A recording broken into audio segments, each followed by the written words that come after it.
For the 2019 Ram 1500, we had numerous design goals, interior, exterior, all the way down to the all-new logo that we created. So we wanted everything to be new from the ground up.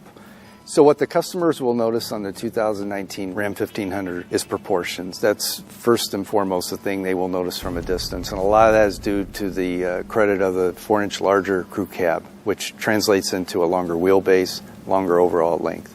Probably the second thing they'll notice is the 22-inch wheel, especially on the Limited. It stands out, it looks great.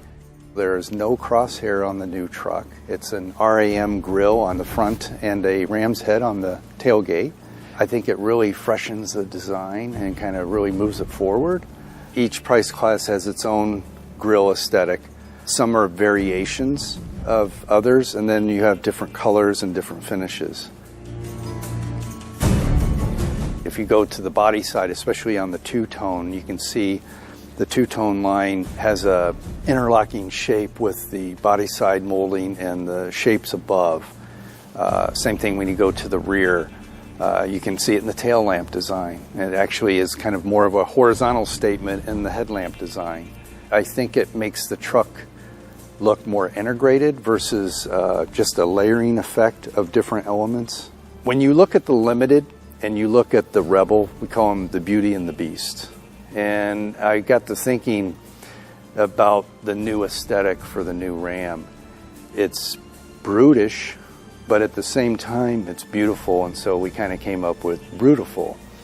Regardless of the material that it's made of, whether it's glass or plastic or metal or composite, aluminum, what have you, it looks like, you know, if it were to take a beating, it would survive. I jokingly say if you hit it with a sledgehammer, it would break the hammer. So we took that to heart and put that into the design of the all-new Ram, and we also put that into the logo also. So we wanted it to look unbreakable.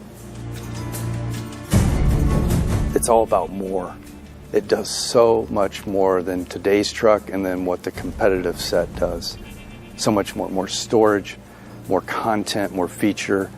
22-inch wheels on the exterior, and you get a couple flavors of those. You have the Rebel, which has its own unique character. It looks so incredible, the aesthetics of that. 12-inch screen on the interior. The list just goes on and on and on about what this truck does. It's all about more.